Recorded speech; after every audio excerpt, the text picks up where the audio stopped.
చంద్రబాబు ఏమైనా కొత్త పథకాలు పెట్టాడా 14 ఏళ్ళలో? పోనీ పెట్టాడని ఆయన అనుకున్నాడు అనుకో, ఒక్క పథకాన్నైనా పక్క రాష్ట్రాల్లో ఎవరైనా దాన్ని ఆదర్శంగా తీసుకున్నారు అధ్యక్ష?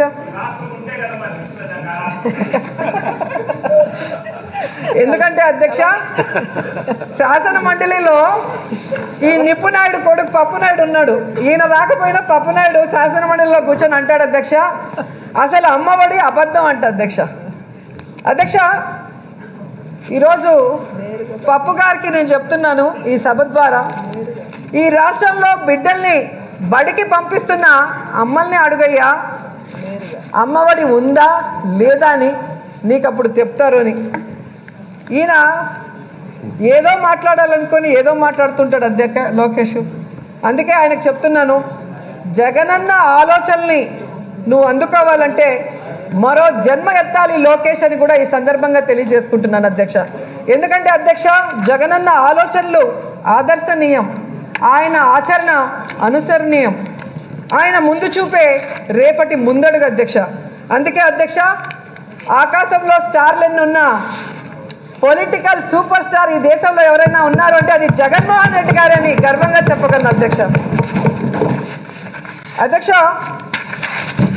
జగనన్న వైద్య రంగానికి కూడా అధిక ప్రాధాన్యత ఇవ్వటం మనం ఈ బడ్జెట్లో కూడా చూసాం అధ్యక్ష. పేదలకి ఆహార భద్రతతో పాటు ఆరోగ్య భద్రతను కూడా కల్పించిన ఏకైక సీఎం ఈ దేశంలో ఎవరైనా ఉన్నారు అంటే అది జగనన్నే అని చాలా గర్వంగా చెప్పుకుంటున్నాం అధ్యక్ష. ఎందుకంటే అధ్యక్ష, ఈరోజు 16 కొత్త మెడికల్ కాలేజీల నిర్మాణానికి శ్రీకారం చుట్టారు అధ్యక్ష. ఈ రాష్ట్రం ఏర్పడినప్పటి నుండి ఈ దేశానికి స్వాతంత్రం వచ్చి 7 దశాబ్దాల పైగా అవుతుంది అధ్యక్ష. ఇంతవరకు ఏ సీఎంకి కూడా రాని ఆలోచన ఇదని చెప్తున్నాను అధ్యక్ష. ప్రతి పార్లమెంట్కి ఒక మెడికల్ కాలేజ్ని ప్రభుత్వమే ఏర్పాటు చేయడం ఈ దేశ చరిత్రలోనే మొట్టమొదటిసారిగా జరిగింది అధ్యక్ష. ఇది కేవలం గొప్ప విజన్ మాత్రమే కాదు అధ్యక్ష, మనుషుల పట్ల మానవత్వం ఉన్న వైఎస్ జగన్మోహన్ రెడ్డి గారి వల్లే ఇది సాధ్యమవుతుంది అని నిరూపించుకున్నారు అధ్యక్ష. ఎన్ని తరాలైనా ఎవరికైనా రాబోయే తరాల ఆరోగ్య భద్రత కల్పించే ఈ మెడికల్ కాలేజ్ని ఇంత పెద్ద ఎత్తున నిర్మించాలన్న ఆలోచన వచ్చిందా అధ్యక్ష? అది వైఎస్ఆర్ గారు అప్పట్లో ఆయన డాక్టర్ చదువుకున్నప్పుడు ₹1 వైద్యం చేసేవారని మేమంతా విన్నాం అధ్యక్ష. ఆయన్ని రూపాయి డాక్టర్ అనేవారు అధ్యక్ష. కానీ ఈరోజు రూపాయి కూడా అవసరం లేకుండా ఈ రాష్ట్రంలో ఉన్న పేద ప్రజలందరికీ కూడా వైద్యాన్ని చేయిస్తున్న డాక్టర్ జగన్మోహన్ రెడ్డి గారని కూడా ఈ సందర్భంగా తెలియజేసుకుంటున్నాను అధ్యక్ష. ఏ కుటుంబమైనా ఒక్క విషయంలో దేవుడి వైపుకి చూస్తారు అధ్యక్ష. వారి కుటుంబంలో ఎవరికైనా ఆరోగ్యం బాగలేనప్పుడు లేదా ఏదైనా జరగబోతుందన్న భయపడినప్పుడు దేవుడికి చేతులెత్తి నమస్కరిస్తారు అధ్యక్ష. ఎంత పెద్ద కష్టం వచ్చినా ఎంత పెద్ద జబ్బు వచ్చినా ఈ రాష్ట్రంలో మాత్రం మా జగనన్న ఉన్నారు, మా జగనన్న ఇచ్చిన ఆరోగ్యశ్రీ కార్డు మా జేబులో ఉన్నంత వరకు మాకేం కాదు అన్న ధైర్యంతో ఈ రాష్ట్ర ప్రజలు బ్రతుకుతున్నారు అధ్యక్ష.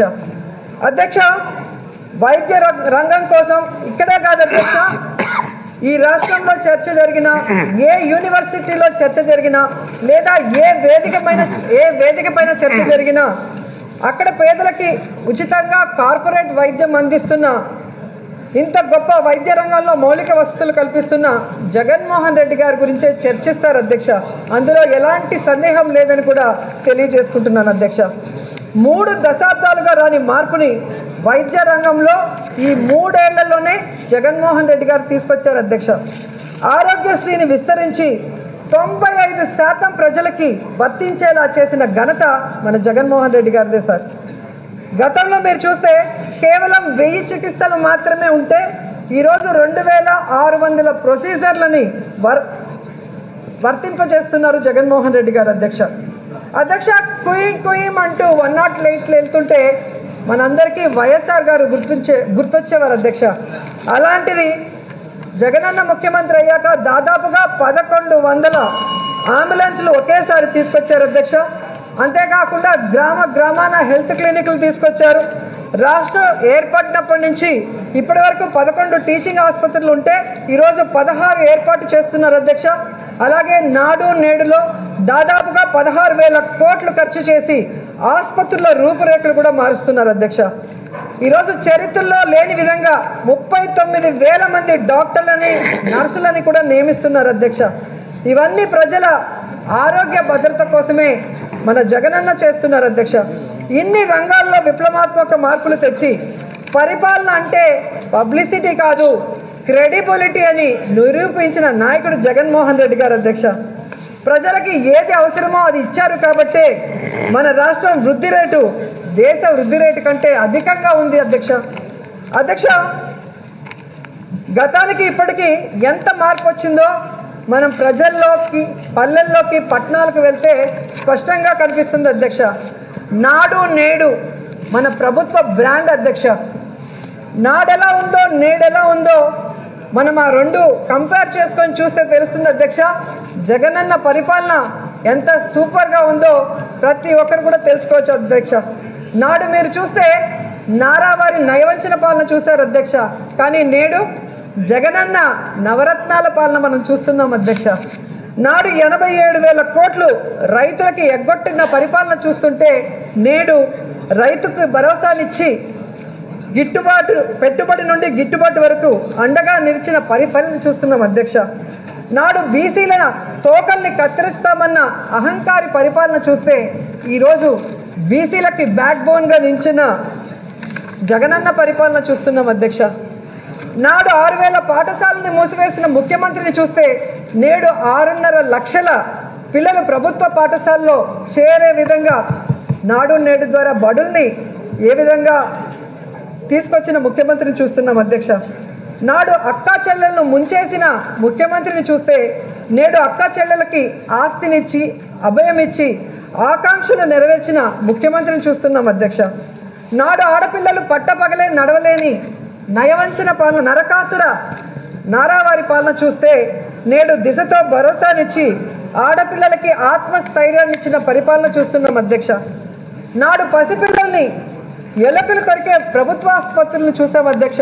కానీ నేడు పసిపిల్లాడి నుండి పండు ముసలి వరకు ఫ్రీగా కార్పొరేట్ వైద్యాన్ని అందుకుంటున్న పరిపాలన చూస్తున్నాం అధ్యక్ష.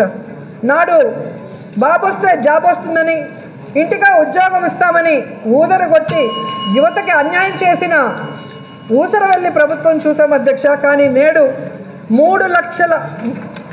3 సంవత్సరాలలో 6 లక్షల మందికి ఉపాధి కల్పించిన చేతల ముఖ్యమంత్రిని చూస్తున్నాం అధ్యక్ష. నేడు పక్క రాష్ట్రాల నుండి దొంగలా బారిపోయిన బ్రీఫ్లు మీ బాబుల్ని చూసాం అధ్యక్ష. కానీ నేడు పక్క రాష్ట్రాల ముఖ్యమంత్రులు కూడా ఫాలో అయ్యేలాగా ఇన్స్పిరేషన్ ఇచ్చే ముఖ్యమంత్రిని మనం చూస్తున్నాం అధ్యక్ష. 1000 మైళ్ళ ప్రయాణమైన ఒక్క అడుగుతోనే ప్రారంభమవుతుంది అధ్యక్ష. ఈ 1000 రోజుల పాలనతో జగనన్న ప్రతి ఒక్క పేదవాడి జీవితంలో వెలుగును నింపాడని చెప్పడానికి గర్వపడుతున్నాను అధ్యక్ష. మనం ఈ అసెంబ్లీ స్టార్ట్ అయిన రోజు నుంచి చూస్తున్నాం అధ్యక్ష.